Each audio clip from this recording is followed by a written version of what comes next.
اگر جا سکتے ہیں تو حج اور عمرے کے لیے نکلیں،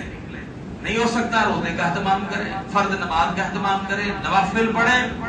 روزہ رکھیں، ذکر و اذکار کریں، صدقہ و خیرات کریں، اور بہترین صدقہ قربانی ہے۔ انشاءاللہ اس حوالے سے آئندہ خطبہ میں ہم بات کریں گے۔ قربانی جیسا فریضہ اللہ تعالیٰ نے آپ کو تحفۃً اللہ کے قرب کے حصول کے لیے دیا ہے، اس کے لیے اپنے آپ کو تیار کریں۔ انشاءاللہ جو بھی خرچ کریں گے وہ اللہ پہ قرض ہی سمجھے، اللہ اس کا متبادل کئی گنا زیادہ عطا کرے گا، چاہے وہ حج ہے، چاہے وہ عمرہ ہے، چاہے وہ قربانی ہے، کچھ بھی ہے، اللہ اپنے ذمہ نہیں رکھے گا، کئی گنا زیادہ واپسی دے گا۔ یہ جو خطبہ میں وسعت ہے اللہ کی توفیق کے بغیر ممکن نہیں ہے، جو غلطی کوتاہی ہے وہ بندہ گناہگار کی طرف سے ہے۔ الہ العالمین مجھے اور آپ کو کما حق ہو اس پر عمل کرنے کی توفیق عطا فرمائے، ہماری غلطیوں سے درگزر فرما لے، ہماری کمیوں کو اللہ اپنے فضل سے پورا کر دے،